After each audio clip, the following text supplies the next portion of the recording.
Salam sejahtera Malaysia, terima kasih kerana menonton video-video dalam channel ini. Sebelum kita mula, jangan lupa untuk tekan tombol subscribe, share, like dan komen. Let's go! Salam sejahtera dan salam perpaduan berita seterusnya. Sanusi mohon perintah mahkamah tentukan skop pengampunan Anwar. Berita penuh.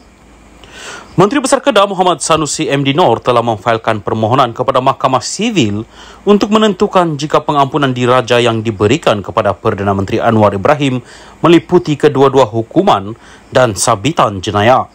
Pesuruhjaya PAS Kedah itu memfailkan permohonan itu di bawah aturan 33 Kaedah 2 Kaedah-Kaedah Mahkamah 2012 di Mahkamah Tinggi Bidang Kuasa Sivil di Alosta pada 31 Mac lalu. Menurut salinan affidavit sokongan yang dilihat oleh Malaysia kini, Sanusi memohon perintah mahkamah bagi isu itu untuk menguatkan pembelaannya terhadap saman fitnah Anwar.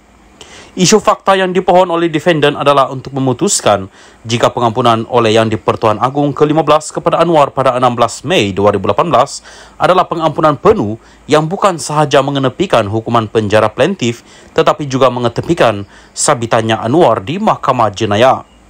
Antara persoalan undang-undang yang diminta Sanusi adalah sama ada pengampunan yang diberikan mengikut perkara 42 Perlembagaan Persekutuan berupaya mengakas atau mengenepikan sabitan jenayah. Menerusi pemfailan itu, Sanusi berkata pernyataan pembelaannya terhadap tindakan fitnah cuba bergantung kepada rekod kes jenayah Anwar sebelum ini yang melibatkan sabitan dan hukuman penjara. Defendant menegaskan bahawa plaintiff dalam jawapan kepada pembelaan berpendapat bahawa Sanusi tidak boleh bergantung kepada rekod sedemikian kerana pengampunan telah mengenepikan bukan sahaja hukuman penjara ke atas Anwar tetapi juga sabitan jenayahnya. Sanusi berkata bahawa mahkamah perlu menentukan sejauh mana pengampunan itu kerana pembelaannya bergantung kepada hujah bahawa kenyataannya yang didakwa Anwar sebagai fitnah sebenarnya adalah berdasarkan fakta yang didakwa. Defendant berkata, hujah pembelaannya antara lain juga bergantung kepada pendakwaannya bahawa dokumen pengampunan berkenaan tidak menyatakan sebab pengampunan diraja kepada Anwar. Plaintiff mendakwa bahawa pengampunan tersebut adalah satu pengampunan penuh yang bersifat mengakas, mengenepikan keseluruhan hukuman dan sabitan jenayah yang sedang dan atau telah dihadapi oleh plaintiff. Atas sebab itu, plaintiff mengatakan bahawa defendant telah mengeluarkan kata-kata fitnah terhadap plaintiff apabila menyebut kembali beberapa sabitan jenayah yang telah dihadapi oleh plaintiff. Walau bagaimanapun, tidak ada kenyataan yang jelas di dalam pengampunan tersebut dan juga undang-undang yang menyatakan bahawa pengampunan yang diberikan di bawah perkara 42 Perlembagaan Persekutuan boleh mengakas, mengenepikan kesemua sabitan jenayah atau ke atas plaintiff, kata Sanusi. Bagaimanapun, dalam affidavit balasnya yang difailkan pada 25 April, Anwar membangkitkan bantahan awal terhadap permohonan Sanusi dengan menyatakan bahawa Badan Kehakiman tidak mempunyai bidang kuasa untuk meneliti isu pengampunan yang merupakan prerogatif Yang di-Pertuan Agong bahawa perkara 42 Akta Perlembagaan Persekutuan. Katanya, kuasa Yang di-Pertuan Agong adalah perundangan mantap dan tidak boleh disahkan atau divariasikan oleh mahkamah.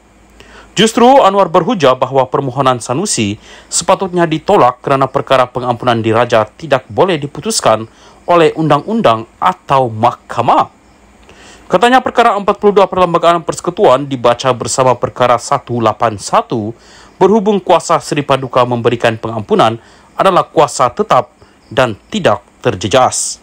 Ketika dihubungi, peguam defendant Farizal Yusof memberitahu Malaysia kini bahawa pengurusan kes selanjutnya perkara itu telah ditetapkan di Mahkamah Tinggi di Alosta pada 28 Jun. Pada 13 Disember tahun lalu, Anwar memfailkan tindakan sivil terhadap Sanusi berhubung ucapan berbaur fitnah mengaitkannya dengan perlakuan tidak bermoral semasa berkempen di Tambun menjelang pilihan raya umum ke-15. Anwar dalam pernyataan tuntutannya mendakwa kenyataan itu fitnah itu antaranya membawa maksud plaintiff mendapat pengampunan melalui penipuan dan kekal tidak diampunkan serta telah memperdaya Yang di-Pertuan Agong seorang pembohong tidak boleh dipercayai tidak beretika dan mengkhianati mandat rakyat. Menurut plaintiff, kenyataan-kenyataan itu dibuat dengan berniat jahat, bertujuan untuk menghasut orang ramai dan menimbulkan kebencian pribadi terhadap Dan PH. Anwar diwakili Peguam Sankara Nair. Salam sejahtera dan salam perpaduan kepada seluruh rakyat Malaysia. Berita seterusnya, 40 beg tangan berkaitan kes 1MDB akan dilelong. Berita penuh, 40 unit beg tangan bernilai ratusan juta ringgit yang dikaitkan dengan skandal 1MDB dalam proses dilelong, kata Menteri Undang-Undang Azlina Othman Said. Dia berkata demikian dalam jawapan bertulis Parlimen kepada soalan Lim Lip Eng, Pakatan Harapan Kepong, yang mana tahu berkaitan jumlah aset dirampas dan apa yang akan berlaku padanya.